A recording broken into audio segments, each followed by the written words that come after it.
मैं भी उसी ट्राइब्स कम्युनिटी से बिलोंग करता हूं, तो मुझे कहीं न कहीं मुझे गर्व होता है कि आदिवासी समुदाय किसी भी काल में दासत्व को स्वीकार नहीं किया था।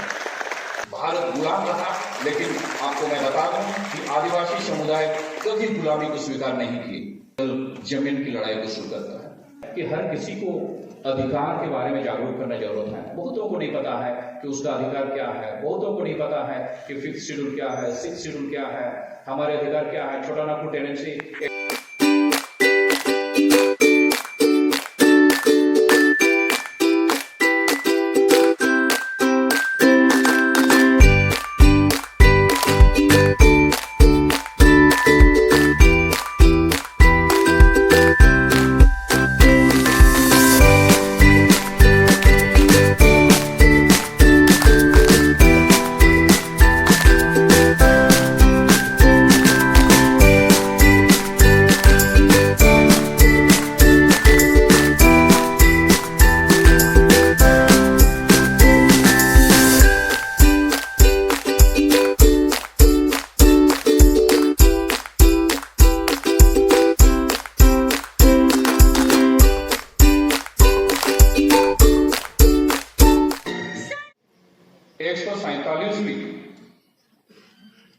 बिरसा मुंडा जी के जन्म जयंती के उपलक्ष्य पर यहाँ हम लोग उपस्थित हैं। मैं थोड़ी सी बात बताना चाहूंगा क्योंकि उसकी जीवनी बिना बताए आज के नौजवान, जो आज की जनरेशन है, उसको ये बात, पीड़ा, दर्द, ये सारे समझ में नहीं आएंगे क्योंकि वो एक अलग परिवेश में जी रहे हैं, अलग समाज में जी रहे हैं, अलग देश में जी रहे हैं। लेकिन थोड़ा सा मैं ले जाना चाहूंगा उस दिन, जिस दिन इन सारी बातों को अगर आज और उस समय की कल्पना करें तो बहुत फर्क है। मैं थोड़ा सा पीछे लेकर जाऊंगा, बहुत उस पर नहीं है क्योंकि हॉरर मैम है जो इस बारे में आपको, बिरसा मुंडा जी के बारे में बहुत विस्तार से आपको बताएंगे। 15 नवंबर 1875 उलीहापुर,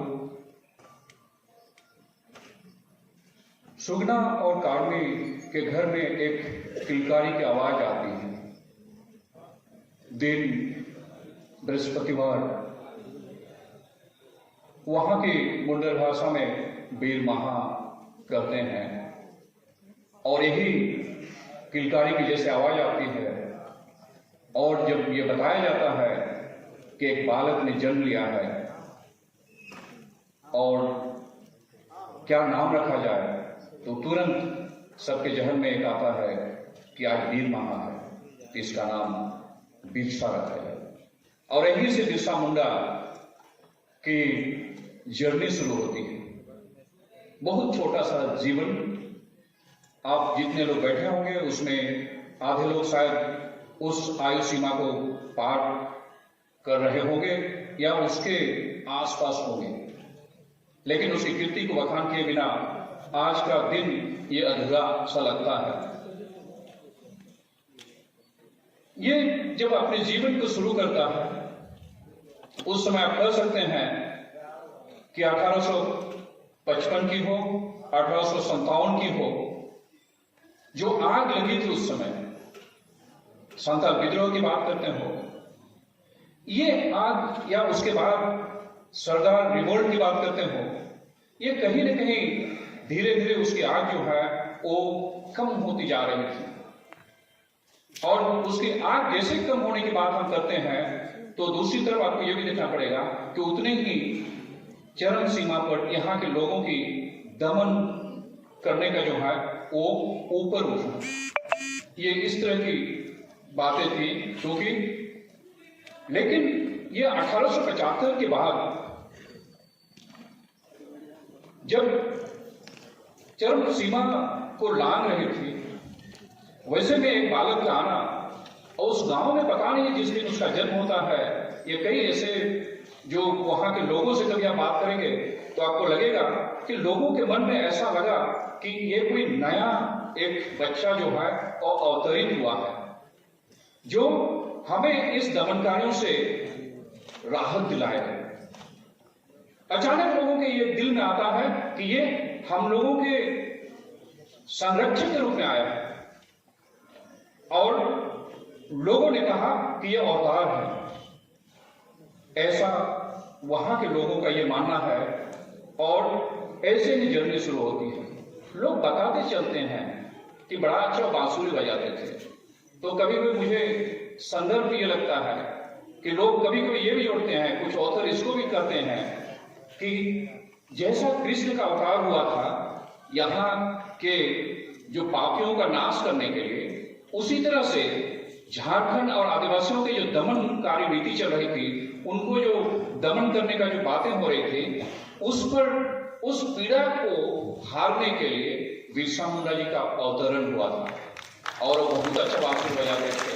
जैसा कि रेक्टर साहब ने ये कहा कि वो उनकी जीवन जो बचपन है वो बहुत संपूर्ण नहीं था।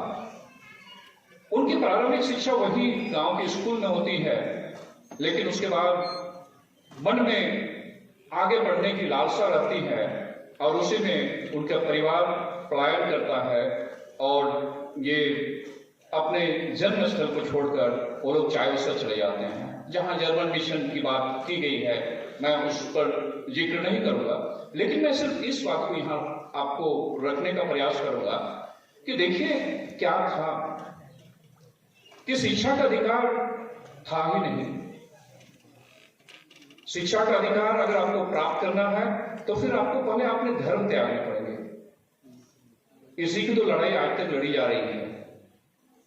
ऐसी व्यवस्था आई बिरसा मुंडा जी के पास, उनके परिवार क्योंकि उनको पढ़ाना चाहता था, उन लोगों ने धर्म परिवर्तन किया, ईसाई धर्म को ग्रहण किया, और उसका सिर्फ उद्देश्य यह था कि शिक्षा को ग्रहण करना। आप सोचिए उस बालक में कितनी लालसा थी कि हमें शिक्षा ग्रहण करना है तो कोई बात नहीं, हम अपने धर्म को त्याग दे देंगे, लेकिन शिक्षा को आगे बढ़ाना है। क्योंकि वो जानते थे कि यही एक ऐसा अस्त्र है जिससे आगे चलकर हम लोगों को समझा सकते हैं। बिना शिक्षा का कोई किसी को हम समझा नहीं सकते हैं। इस बात को आप लोगों को समझने की जरूरत है कि ये बिरसा मुंडा जी इस बात की, उनकी जीवनी से इस बात को सीखने की आवश्यकता है कि शिक्षा जो है वो कल भी उतनी ही आवश्यकता थी जितनी आज आपकी उतनी जितनी आवश्यकता है। यही एक ऐसा अस्त्र है, टूल है, मैकेनिज्म है जिससे आप समाज को बदल सकते हैं, जिससे लोग आपको अनुसरण कर सकते हैं। लेकिन उसके जीवन में ये लंबा समय चला नहीं। उन्होंने 2-3 साल का ही अध्ययन किया था कि उन्हें एक नया चीज वहां देखने को मिली। ये बहुत ही विडंबना थी। जिस दृश्य को देख रहा था वो बालक, जिस दृश्य को देख रहा था कि क्या हो गया ये देश जो पूरी तरह से संपन्न है, जो अपने को राजा महाराजा कहलाते हैं, जो अपने को जागीर जमींदार कहलाते हैं, ये तो उनके दासत्व को स्वीकार कर लिया है। ये तो उनके अधीन हो गए हैं, अंग्रेजों के पिछलग्गू बन गए हैं, अंग्रेजों के बातों पर वो काम करते हैं, और उन्हीं के माध्यम से अंग्रेज यहां के लोगों को सताने का काम करता था, दमन का काम करता था। इससे बड़ा द्रवित था, दुखी था, और उन्होंने एक स्लोगन शुरू किया था। और कहीं कहीं यह संदर्भ मिलता है कि जब झारखंड के इतिहास को देखेंगे तो एक दूसरी टर्म आई, ब्रिटिशर्स के अलावा एक दूसरी टर्म आई, और जो कि आप स्कॉलर्स जो बाहरी लोगों के लिए इसको यूज करते हैं। तो उन्होंने कहा कि टोपी टोपी दोनों एक टोपी शब्द इस्तेमाल किया था उन्होंने। ये वहां के जो जमींदार थे, जागीरदार थे, उनके लिए वो दूसरा टोपी शब्द इस्तेमाल करता है। और उन्होंने कहा कि इनमें कोई पार्थक्यता नहीं है, ये अब अंग्रेज के दासत्व को स्वीकार कर लिए हैं, और ये अंग्रेज क्या कर रहा था कि वहीं के लोगों से क्या करें, इसका दमन करें, ताकि वो उनमें एक तरह का सद्भावना बने रहे कि भाई अंग्रेजों को मारने में तो कोई दिक्कत नहीं होगी, लेकिन अपने लोग जिनके साथ आप लंबे समय तक रहे हैं वो उसको मारने के लिए आपको सोचना पड़ेगा। और उसके साथ भी यही स्थिति पैदा हो गई थी जैसा महाभारत में एक संदर्भ मिलता है, जहां पर जब युद्ध छिड़ जाता है, कुरुक्षेत्र में युद्ध होता है, आप सभी भी जानते होंगे, भगवद गीता की बात ली जाती है और वहां यह कहा जाता है कि अर्जुन के पास ये बड़ा दुविधा है कि मारो तो किसको मारो, जब मैं देखता हूं तो सब तो अपने ही लोग हैं। बिरसा मुंडा के लिए भी ऐसी ही एक चीजें उत्पन्न होकर आती हैं कि अंग्रेज बहुत ही अच्छा एक कूटनीति तैयार किया है कि यहाँ के लोगों से ही यहाँ के लोगों को दमन करने का, उनको सताने का ये कार्य दे रहा है। टैक्स वसूलने अंग्रेज नहीं आता था, टैक्स वसूलने यहाँ के जो जमींदार थे, जो जागीरदार थे, उनको उन्होंने अपॉइंट कर दिया था कि आप टैक्स वसूलेंगे। ये जर्नी ऐसे चलते रही। जब उनको ये समझ में आया कि नहीं, हमें अपने लोगों के लिए कुछ करना, क्योंकि जिसके भरोसे हम थे, जो राजा महाराजा जो यहाँ का शासन कर रहे थे, वो तो अब उसके अधीन हो गए हैं, हम उनकी बातों को अब नहीं मानेंगे। हम अपना अस्तित्व, अपना ट्रेडिशन, अपना रिलीजन, और उन्होंने अपने रिलीजन को, जो पारंपरिक उसकी रिलीजन थी, उस पर वो आते हैं।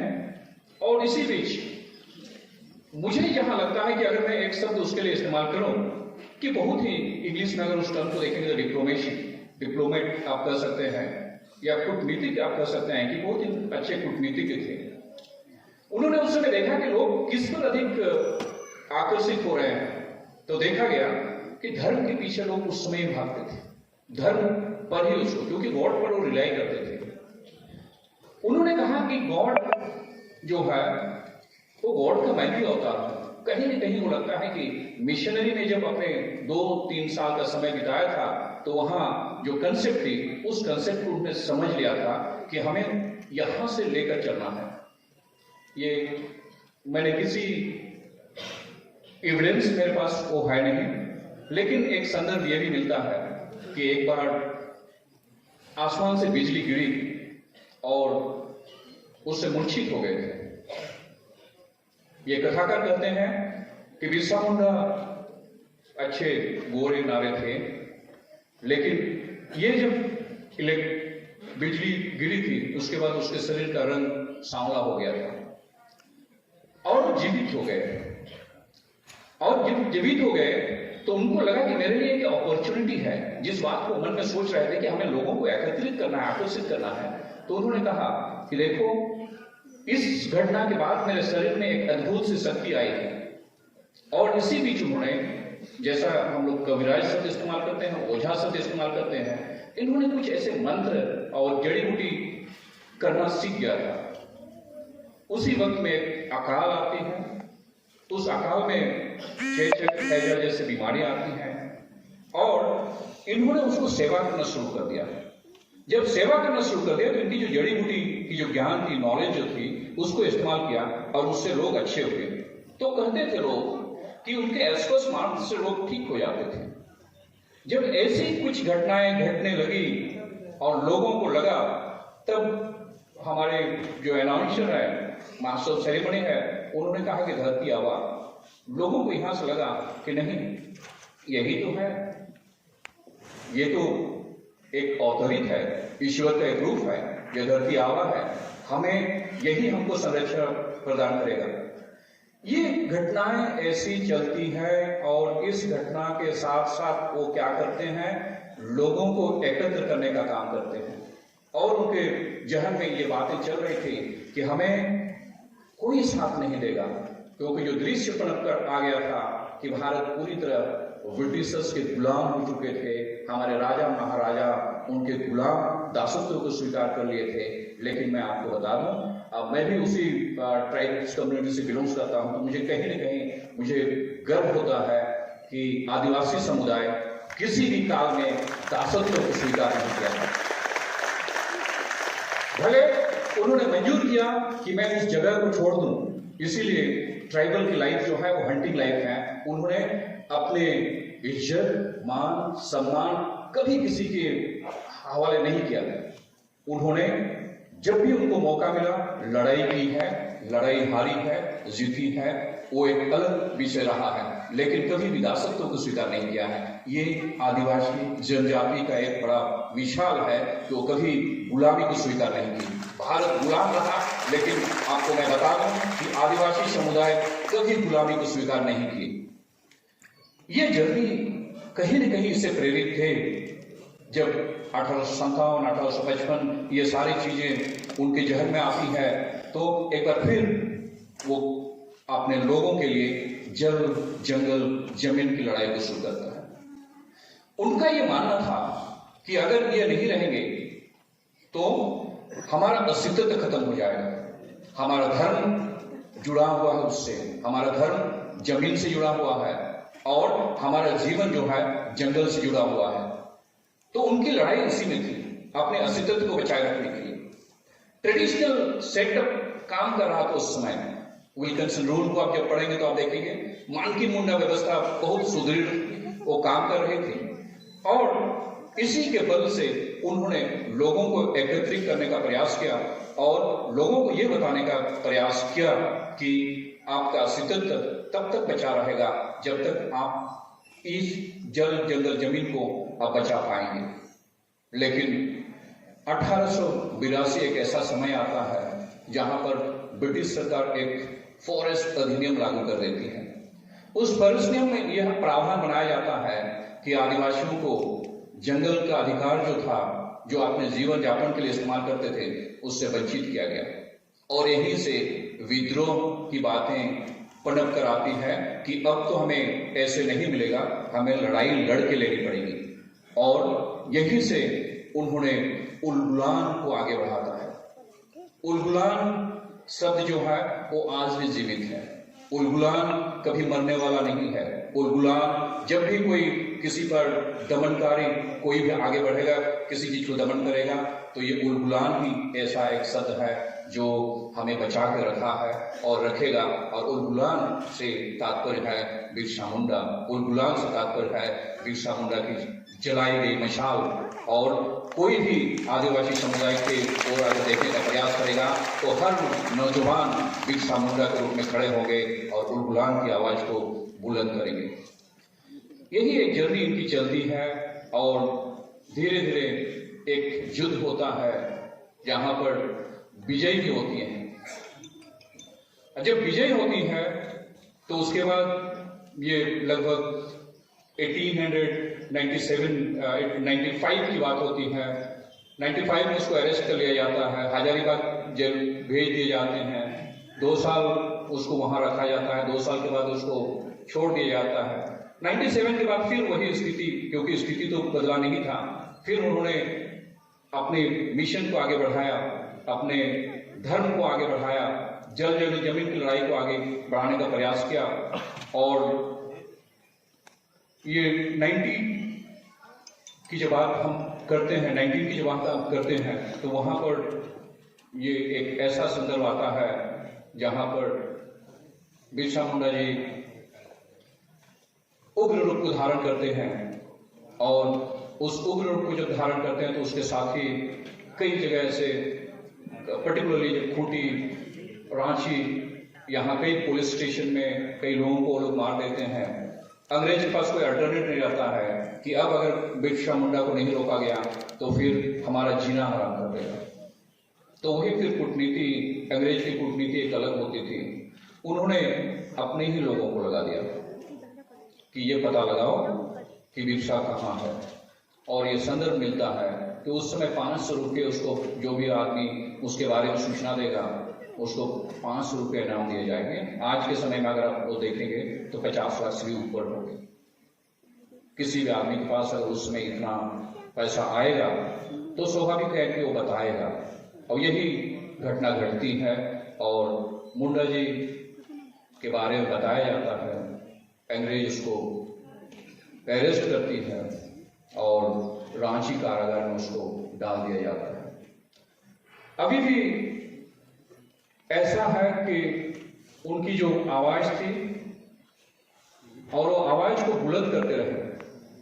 ये लोग बताते हैं कि जब भी वो जेल में उनसे कोई मिलने आता था, मिलने को नहीं दिया जाता था, लेकिन उसके जाने के पहले उन्होंने जो आवाज बुलंद किया था वो सबसे आज भी वो नारा चलती है।